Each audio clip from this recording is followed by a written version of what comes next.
Welcome to part 3 of our GDP series of videos. So we concluded last time talking about the 4 components of GDP. We have GDP was represented by, it equals consumption, investment spending, government spending, and net exports.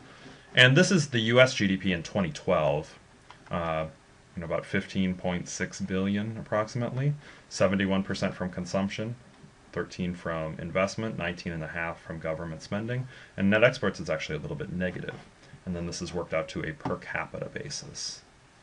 What we're going to do now is go through a few essentially quiz questions, right? For you, you're not graded, of course, but we're going to want you to think about these, pause it, come up with your answer before you continue on to find out what this is. I think you'll be better off if you try to go through some of these mental exercises. So. For each of the cases, how much is GDP in each of its components? How much is it affected, if at all? Part A, Debbie spends $200 to buy her husband dinner at the finest restaurant in Boston.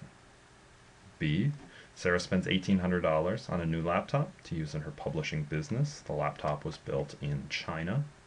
C, Jane spends $1,200 on a computer to use in her editing business. She got last year's model on sale for a great price from a local manufacturer.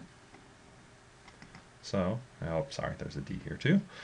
D, General Motors builds 500 million worth of cars. Consumers only buy 470 million worth of them. So, what counts? Debbie spends $200 to buy her husband dinner at the finest restaurant in Boston. How much does this add to GDP? All of it. 200 is added. That's consumption, right? You're buying a good or service for use now. Sarah spends $1,800 on a new laptop to use in her publishing business. The laptop was built in China. How much of this is added to GDP? Nothing. GDP doesn't change. Investment goes up, net exports fall, but remember, we're purchasing something not constructed in the US, and GDP is only built, produced within the borders of the United States. So it's not going to count towards gross domestic product. Jane spends $1,200 on a computer to use in her editing business. She got last year's model on sale for a great price. Well, this isn't something that was currently produced. So the computer was built last year. Doesn't add to GDP. General Motors builds 500 million worth of cars. Consumers only buy 470 million. How much is GDP increased by? 500 million. Right? 500 million worth of cars were produced this year. Of that, consumption's gone up by 470. Inventory investment goes up by 30 million. But GDP rises by 500 million because 500 million worth of cars are produced within the country's borders within the given period of time. Real versus nominal GDP. Nominal GDP doesn't correct for inflation. Real GDP does correct for inflation. So over time, if you want a comparison of how well a country is doing, you will want to correct for inflation. A year-to-year basis, though, you usually just hear nominal GDP. So that values using current prices, real GDP values through using the prices of a base year.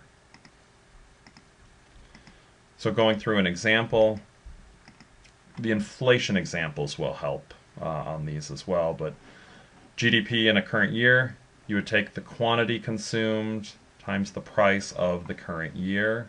So for 2011, 400 pizzas times $10, 1,000 lattes times $2. 2012, 500 pizzas times 1,100 lattes times $2.50. 2013, 600 pizzas times 12, 1,200 lattes times $3. This would be the nominal GDP.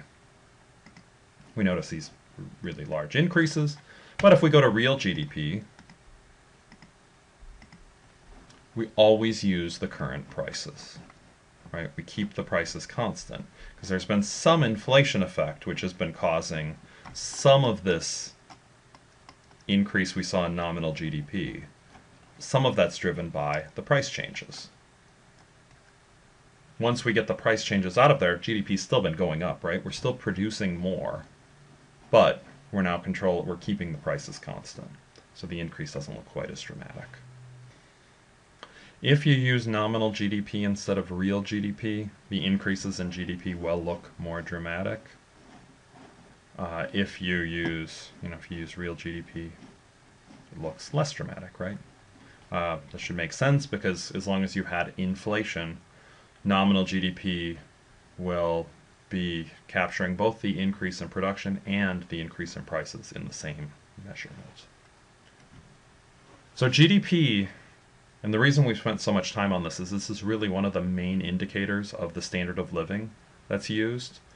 But we have noted some flaws. GDP is not perfect by any means. Robert Kennedy has a quote on GDP, right? It says it does not allow for the health of our children, their education, the joy of their play. It doesn't include the poetry, marriages, intelligence of public debates, integrity, courage or wisdom or devotion. As he says, it measures everything, in short, except that which makes life worthwhile. And in a way, he's right. Now, if you have a higher gross domestic product, you can spend more on health care or living a healthy life. You can spend more to get a quality education. You might have more resources so people could be poets, but it doesn't necessarily indicate any of these would happen. There are a lot of limitations to GDPs, or to GDP. So some of them, quality of the environment is not measured, right? If firms are doing something to damage the environment, that won't be captured. If firms are making environmental improvements, that won't be captured. Leisure time is not measured, right? If you think of your utility, your satisfaction, it's part on goods and services and part on how much time you have to enjoy those goods and services. Well, leisure is not measured. Leisure time is not measured, which makes sense, right? We're thinking about output, and leisure is not a good output to measure. But that's, in a way, it's a limitation of measuring well-being. Non-market activity, childcare a parent provides at his or her own home, won't be counted. Government production, right? That equation said GDP is equal to consumption plus investment plus government spending plus net exports. This values government production the same as market production, which, if you think about it, is a bit crazy. When you will take your own money to buy something that's produced, of course, you're going to spend your money so you maximize your well-being. You maximize your happiness.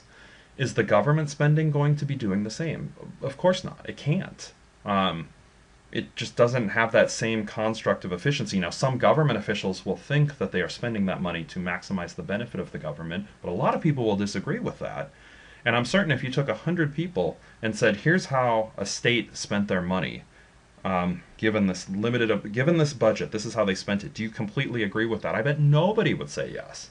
By definition, then, it's not as efficient as private spending. But there's really not any other way to measure it, so it's got to be in there.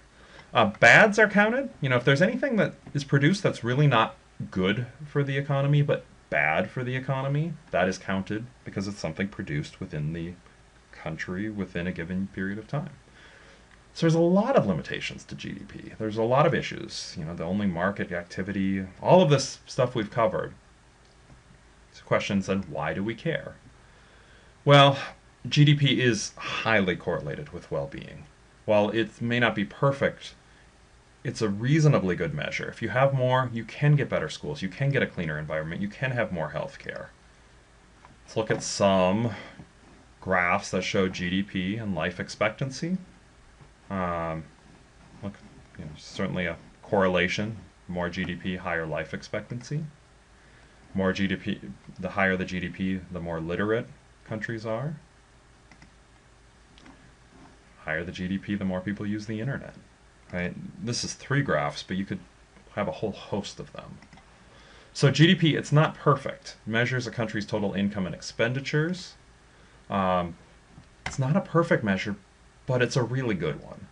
And even if it's not really good, it's the one we use. So you really need to know what it is, how it's measured.